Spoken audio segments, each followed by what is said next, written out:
Muy buenas noches, bienvenidos todos a este segundo episodio de nuestro programa Embajadores de la Verdad. El día de hoy, en esta noche especialísima, tenemos una invitada que nos va a acompañar para contarnos y profundizar mucho más sobre este tema del que venimos hablando, ideología de género, específicamente este tema de disforia.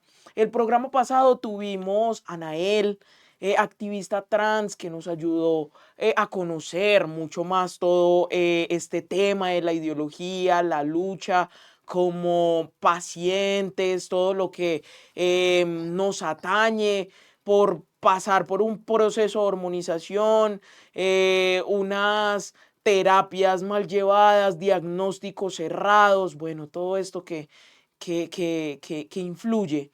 Pero el día de hoy tenemos una invitada, como ya les decía, muy especial. Ella es Valeria Ramírez, psicóloga, que nos va a estar dando ese punto de vista como profesional sobre estas terapias afirmativas, si están bien, están mal, invento, experimento, realidad, qué es desde su enfoque conceptual. Entonces, vale, bienvenida a Embajadores de la Verdad. ¿Cómo estás? Gracias, Karen, por esta invitación, a cada uno de ustedes por estarnos acompañando en este programa de Embajadores de la Verdad, donde lo que tiene que primar es eso, la verdad, donde tenemos que reconocer y dejar de lado ese pensamiento en que cada una de esas posturas parcializadas, individuales, son lo que tienen que definir como tal la praxis, en este caso de la psicología, sino más bien hablar desde esos puntos que tienen que ver con la verdad y cómo orientar en este tema específico no solamente a las personas que están queriendo conocer mucho a través de esto, sino también, por ejemplo, padres de familia que también están confundidos porque eso es una de las cosas que prima en medio de la cultura en la que estamos hoy en día. El confunde y vencerás, confunde y reinarás. Y en medio de toda esa confusión y esa información masiva, desinformación masiva, muchos no tienen herramientas también, no solamente para la educación de sus hijos, sino para el desarrollo integral de ellos en medio de esta sociedad. Así es, vale, y tú tocabas un punto demasiado importante y que nos hemos dado cuenta incluso desde la creación de este programa Embajadores de Verdad, y es el conocimiento no por parte ya de la persona que puede padecer disforia de género, sino su alrededor. En este caso estamos hablando de su núcleo familiar, específicamente los padres. Hemos recibido muchos padres de familia, muchos, con diferentes inquietudes, incluso que sus hijos están atravesando por diferentes situaciones que fueron diagnosticados, bueno, esto ya lo vamos a hablar ahorita más adelante, pero diagnósticos a sus hijos en sesiones de 15 minutos, donde decimos nosotros, hombre, ¿qué está pasando con nuestros profesionales de la salud, específicamente psicólogos y psiquiatras, para poder tomar este tipo de diagnósticos así tan apresuradamente? Entonces, ya entrando un poco más en materia, como para que conozcamos a profundidad pues toda esa trazabilidad, pues por todo lo que ha tenido que pasar este término, este tema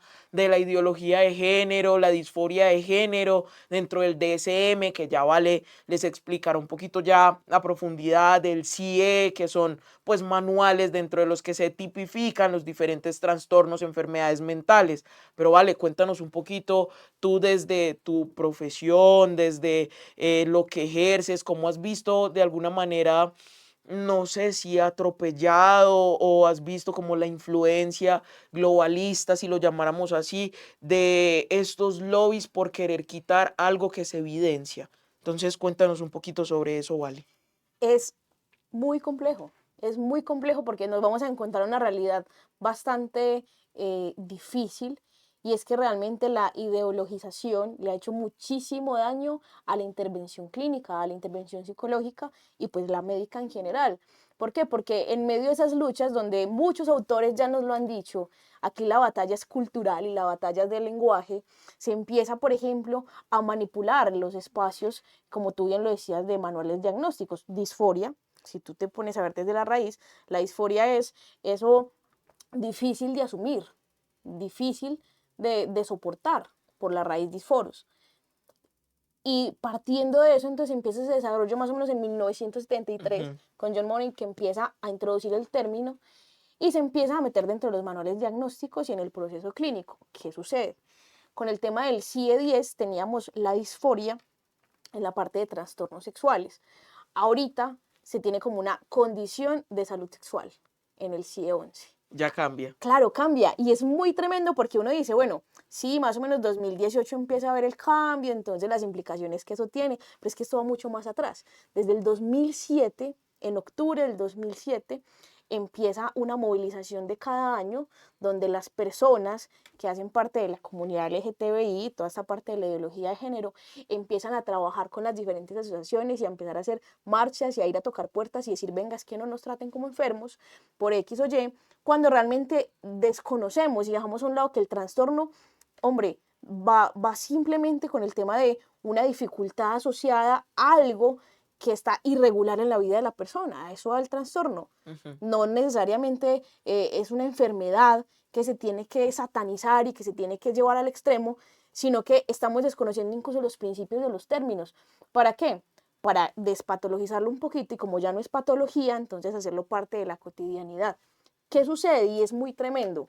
A partir del 2007 que empiezan estas movilizaciones, empiezan a maquinar dentro de todos estos grupos médicos y psicológicos las estrategias para poder afrontarlo de forma diferente. Y en el CIE-11 es que ya lo tenemos como una condición de salud sexual, ojo, una condición de salud sexual, ya no como un trastorno.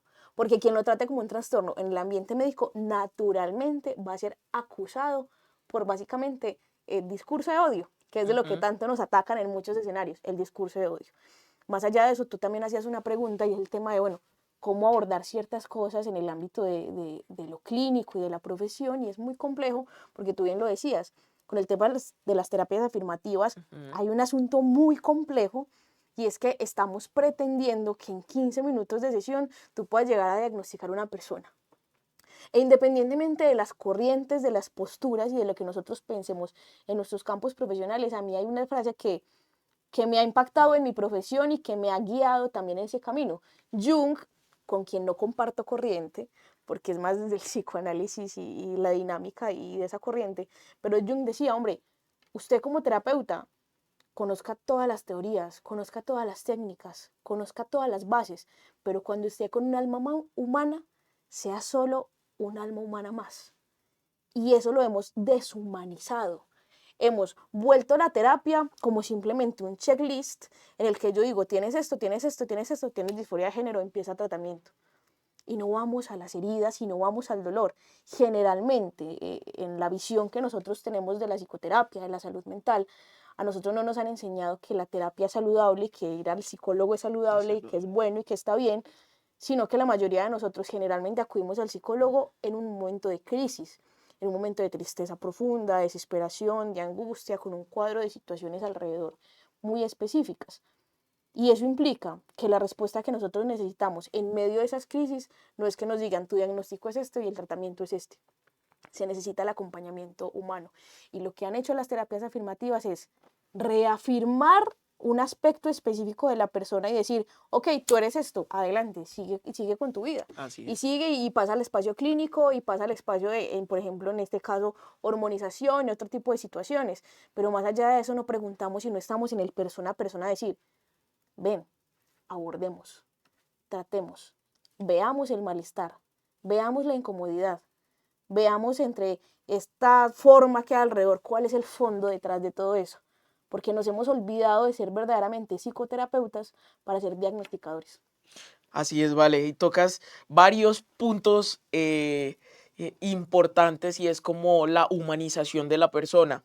De hecho, hablabas como de llenar un checklist y que si de alguna manera lo podemos evidenciar, ha pasado, por ejemplo, en países como Suecia, en países como Inglaterra, que han tenido, y lo comentaba yo en el programa anterior, han tenido un aumento porcentual demasiadamente elevado. O sea, estábamos hablando de que en Suecia ya los últimos estudios se veía un aumento del 1000% en diagnósticos de disforia de género, especialmente en este momento en los niños.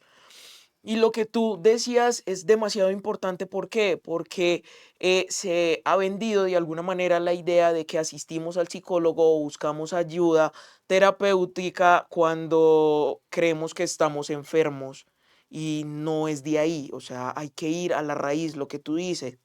investigar, mirar, saber qué sucede, saber qué pasa, las raíces, porque incluso muchas personas que han logrado de transicionar, por ejemplo, dentro de mi caso, al ahondar ya y llevar un proceso psicológico adecuado, nos hemos dado cuenta que han habido heridas base detrás, o sea, cosas como falta de autoestima, personas con diagnóstico de autismo. Veía hace algunos días algunos documentales de personas de transicionadas donde sus enfermedades bases o de diagnóstico eran un autismo y se les había diagnosticado disforia de género. En mi caso, que tenía una depresión, también se fue diagnosticado por una disforia de género, y que al momento de eso, por ejemplo, mi depresión se vio en aumento. O sea, incluso en el momento en que estaba como en esa terapia afirmativa, en esa inyección de hormonas, en ese acompañamiento, ¿no? Eh, Mi depresión aumentaba 1000%, o sea, cada vez era peor. Entonces, es muy importante eso que tú dices de poder ahondar en revisar, mirar, saber qué hay detrás, qué hay de base, que sea una persona la que se siente ahí, no un número más para este tipo de situaciones, ¿no? Y es que es muy tremendo, porque es que tú me das muchos elementos muy importantes para abordar, voy a intentar abordar algunos de ellos. Y es que efectivamente lo que pasa en muchas de estas terapias afirmativas es que nos quedamos simplemente en afirmar una realidad y una realidad ideologizada. O sea, si a mí me dicen, no, es que aquí en la terapia afirmativa lo que vamos a hacer es, listo, tienes disforia de género, entonces nos vamos a centrar en que tienes disforia de género y te vamos a acompañar en tu transición y bla, bla, bla, bla, bla. Venga, pero usted ya se dio la oportunidad de sentarse a ver, por ejemplo, si vamos a hablar de las bases epistémicas, Ujú. esas figuras paternas, esas figuras maternas, esa relación, ese ser en el mundo, ese cómo me reflejo lo que yo siento y lo que yo quiero ser con lo que estoy siendo en el momento, también basado en las heridas y en los dolores que tengo atrás. Hemos dejado la terapia profunda a un lado, la verdadera psicoterapia, y simplemente nos hemos quedado en un montón de prácticas que lo que hacen es, hombre, seguir eh, promoviendo y llevando a cabo esas ideologías que, más allá de brindar ese apoyo a las personas que lo necesitan, simplemente las estamos enmarcando en un diagnóstico específico, y ya no en un diagnóstico, sino, como te lo decía en un inicio, una condición de vida que, como entonces no podemos tocarla porque es un tema álgido. Te vas a encontrar que incluso hay terapeutas que poco tienen que ver con la ideología de género, pero en medio de que les hablen y que les digan, no, hombre, es que lo que tú estás haciendo es discurso de odio porque es que no estás dejando que el otro reconozca lo que es su identidad verdaderamente, sino simplemente el hecho de llegar a esas heridas profundas, ver cómo se pueden sanar esas heridas, se alejan de eso y prefieren evitar esos casos.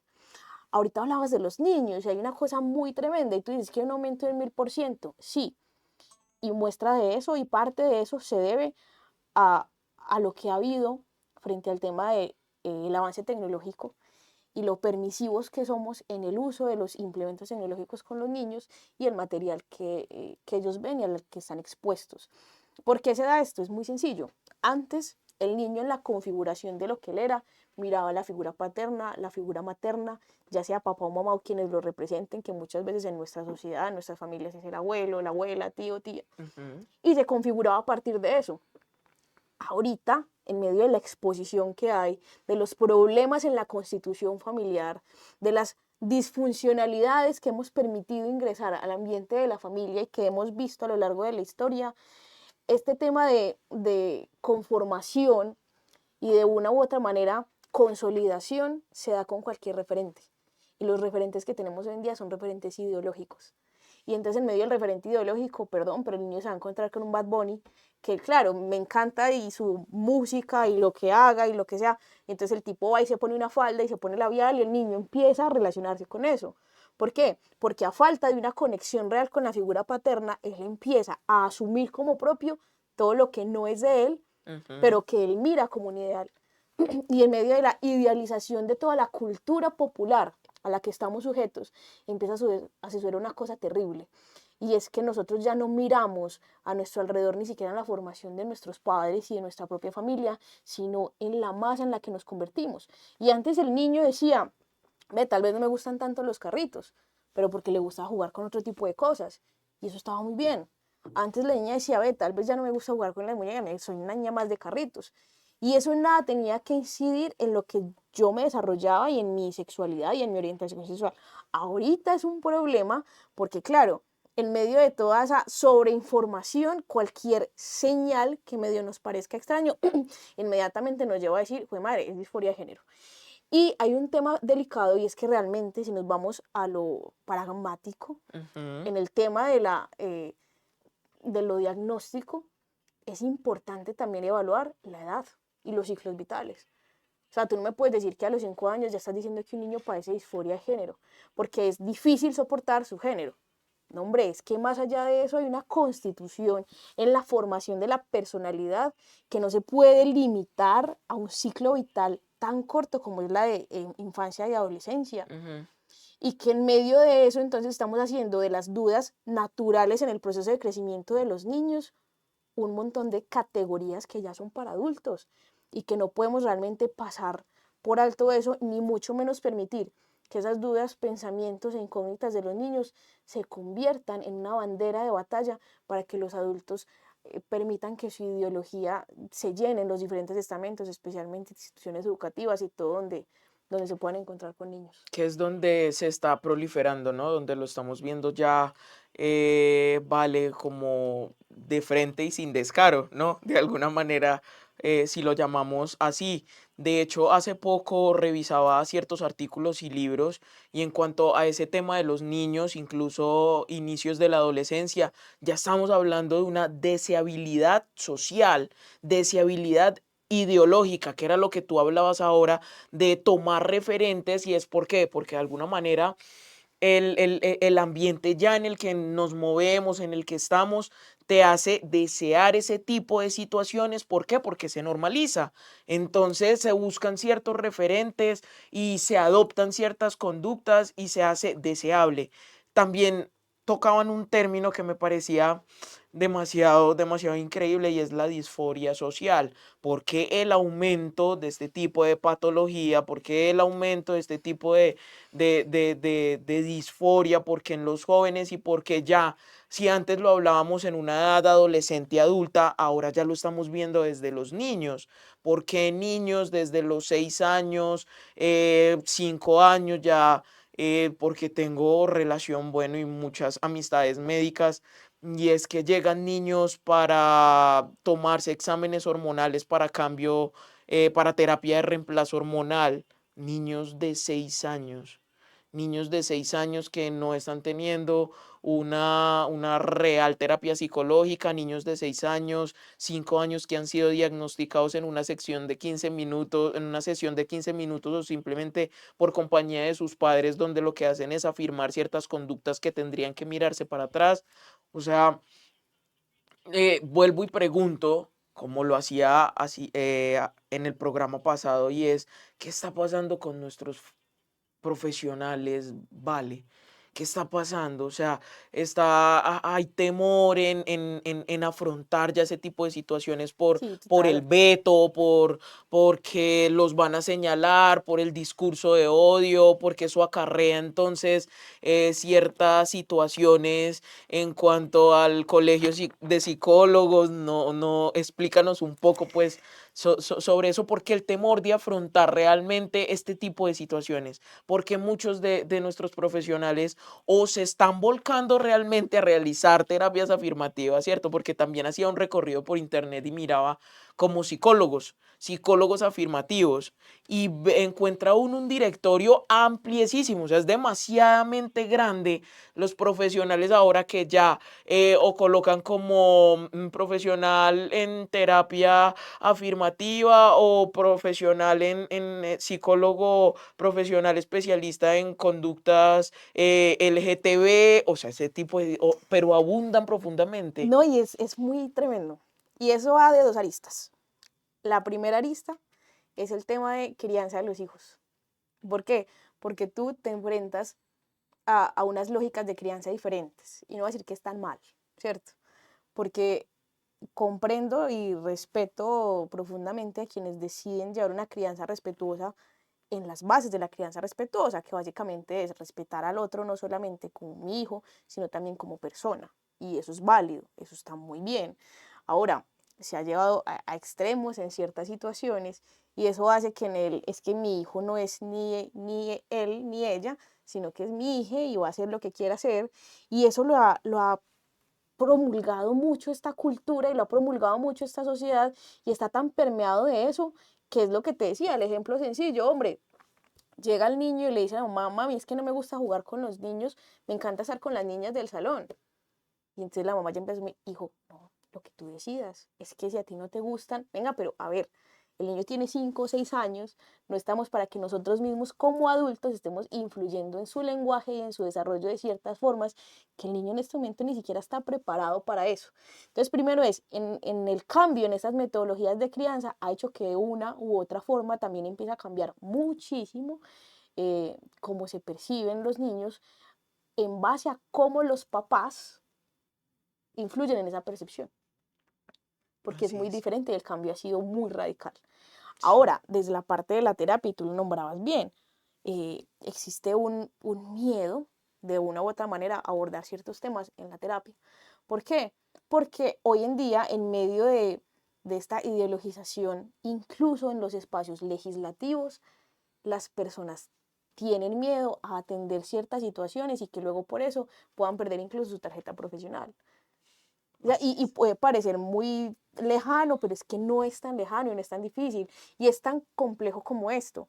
Hombre, casos, llega una persona a la consulta, llega una persona donde el psicólogo y dice, mira, yo siento atracción por los hombres, pero resulta que yo no me siento bien así, no me gusta, no me gusta sentir eso y tú empiezas a abordar eso y ya para un grupo de psicólogos y para ciertos grupos de personas, tú eres un mal terapeuta, porque es que no estás afirmando su gusto, no estás afirmando su identidad, cuando lo único que estamos haciendo es tomando el malestar del paciente, es que el paciente me manifiesta un malestar. Y en medio de ese malestar es, no sé cómo llegué a esto y no entiendo por qué sucede esta situación. Bueno, vamos a comprenderla, yo te acompaño. En medio de las terapias afirmativas, yo siento que muchas veces se viola un principio fundamental, y es que el psicólogo no es el que impone, el psicólogo no es el que define, el psicólogo no es el que muestra, el psicólogo es el que acompaña. Y en ese proceso de acompañar nos hemos quedado simplemente en la categorización ideológica, pero no vamos más allá de eso. Y en el acompañamiento volvemos a lo mismo, nos hemos quedado en la superficialidad y no vamos a lo profundo de las heridas. Y no estoy diciendo que necesariamente, hombre, nuestra necesidad es buscar la herida y buscar la herida y buscar la herida y buscar la herida. No, pero si hay un malestar, busquemos cuál es ese malestar, atendamos el malestar y acompañemos al otro en el proceso. Y eso es lo que nos ha faltado. Y sobre todo, y ahí también entra un poquito nuestro sistema de salud, en el tema de la lógica médica a los 20 minutos. Ujú. Entonces tú vas a la consulta de 20 minutos y en 20 minutos te diagnostico y la próxima vez te atiendo dentro de 2 meses otros 20 minutos y luego otros 20 minutos. Y realmente qué proceso hay detrás de una atención de 20 minutos donde hay una persona, un alma que sufre y que necesita encontrar una solución a su malestar y que la solución no te lo puede brindar, no se lo puede brindar vos como terapeuta. Yo desconfío, sinceramente te lo digo, de muchos de estos terapeutas que se nombran a sí mismos como terapeutas afirmativos, primero porque, bueno, hay que empezar a analizar la corriente teórica, que eso no podemos dejarlo de lado. O Sí. sea, la psicología tiene bases epistémicas, sino yo no puedo venir a decir de la nada, no es que eso es afirmativo y punto. ¿Y por qué? Porque yo ayudo al otro a afirmarse en lo que es.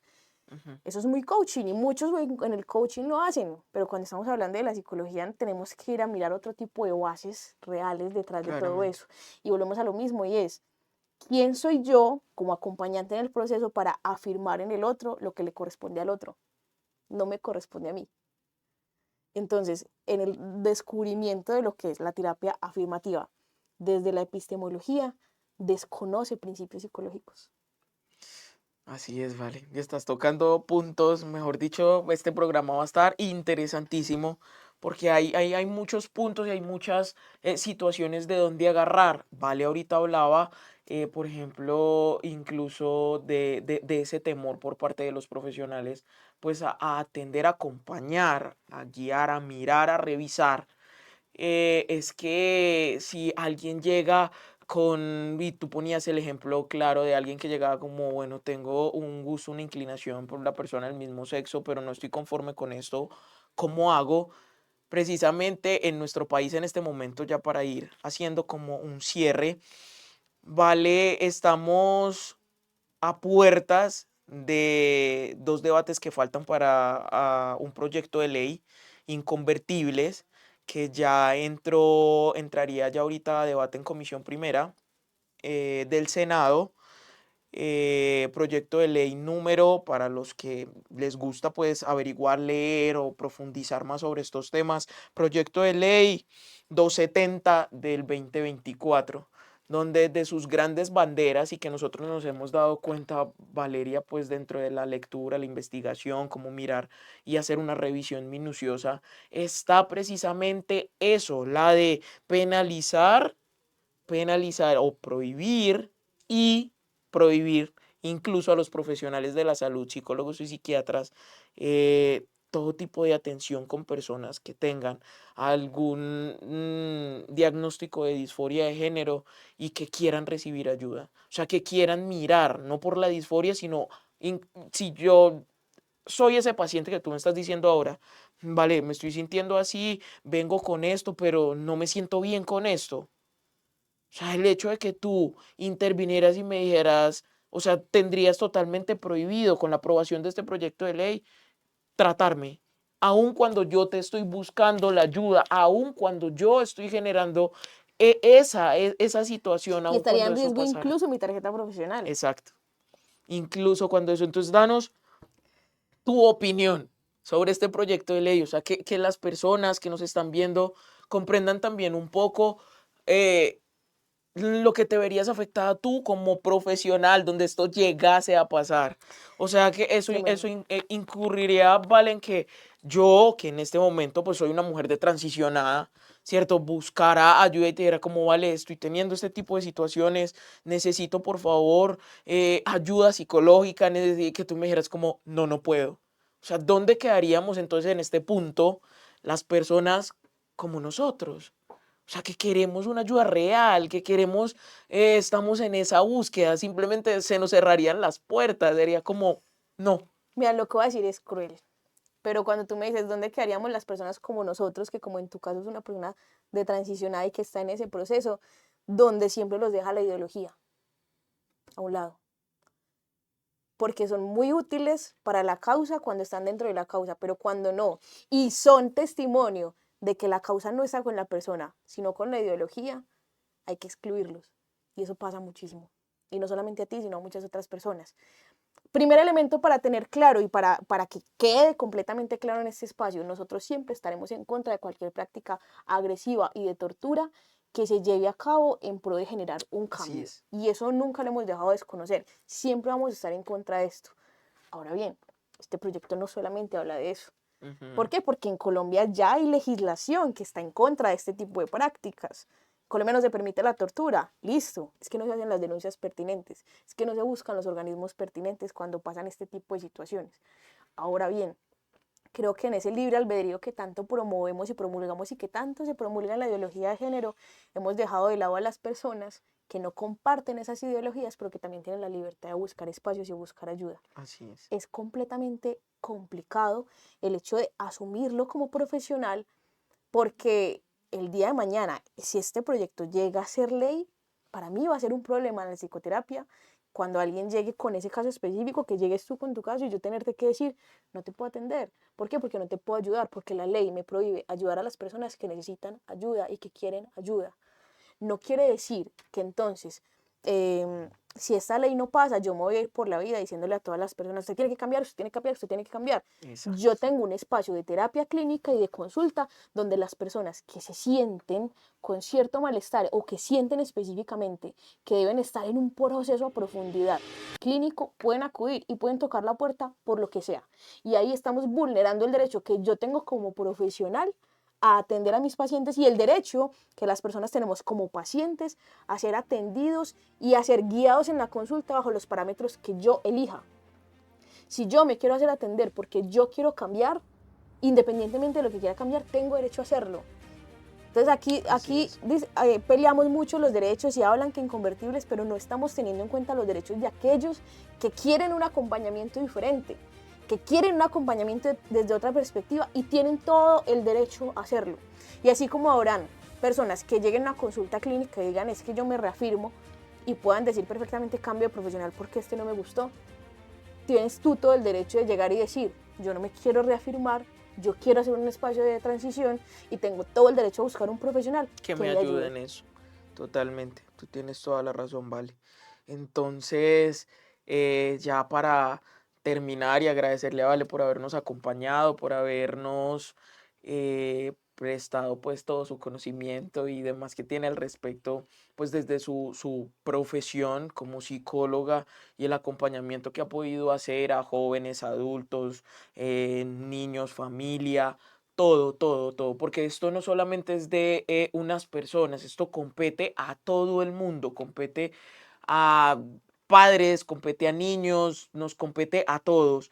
¿Por qué? Porque fuera de estar informados, pues necesitamos saber qué está pasando con nuestro país, qué está pasando con nuestros niños, qué está influyendo, qué están haciendo, qué están queriendo cambiar. De hecho, están sucediendo infinidad de cosas de las cuales nosotros desconocemos. Vamos a estar acá para tratar de abrirles los ojos de todos. Los invitamos a que primero se unan a nuestro canal que tenemos, una comunidad donde, como les decía yo al comienzo, nos vamos a poder apoyar, vamos a poder estar todos, vamos a poder hacer preguntas, cualquier inquietud, duda que tengan al respecto, que necesitan números de profesionales, padres de familia que me han escrito muchísimo por X o Y situación, también ya estamos trabajando en eso, de tener también un directorio para poder ayudarles a ustedes con profesionales que de verdad ayuden en este tipo de situaciones.